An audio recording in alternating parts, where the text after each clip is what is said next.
guess to Sara and I, we don't feel we changed our musical style so much as we just continued evolving. Starting back when we did If It Was You in 2002, we added keyboards, and then with So Jealous, we added even more keyboards. With The Con, it was like just Sara and I. We recorded everything ourselves and layered keyboard over keyboard over keyboard. It wasn't that we didn't love guitar. I mean, there's still so much guitar on our records, but you know, we just really started to see ourselves more broadly. You know, when we'd started out 15 years ago, we just were in a punk band. So you just stood up there and thrashed away on the guitar and that was it.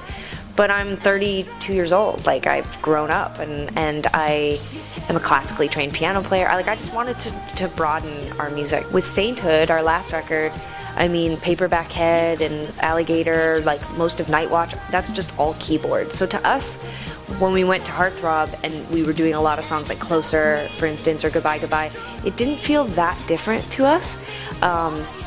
Now, like, looking at the whole package, like the whole record, it's definitely a bigger record, way more polished, way more pop.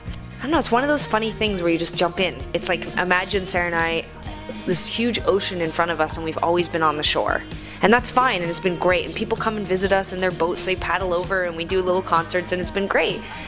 But all of a sudden, I think I was like, what else is there? You know, we have a boat, let's get in our boat, and let's get out there and see what we can find. There's a million other reasons. I mean, I could literally sit here all day telling you all the reasons why we made Heartthrob, but the most important one is just that I think our band would be over if we just did what we think people want us to do. We've never done what everybody wants. We've always just done what felt good, what felt right.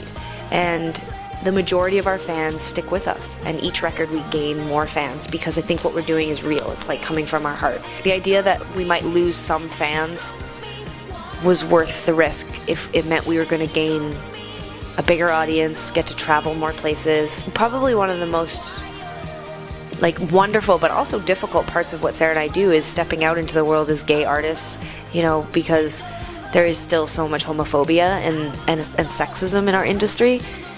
So every day we take risks. Like, every time I get on stage, I take a risk. And if I'm not taking risks with my music, then why am I making music? And for me, the idea that we would make a record that would be bigger and more popular means I would get to play a part in changing the world. I want to change the way that music looks. It doesn't look like me. I want it to reflect. I want some of the mainstream to reflect me.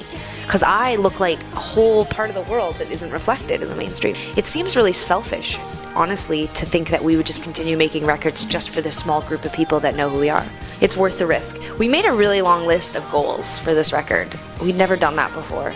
So we haven't achieved everything, but we've done a lot, and it's only been out for 4 months, so I feel pretty good about where we're at. You know, our number one goal was to reach more people, and we've definitely done that.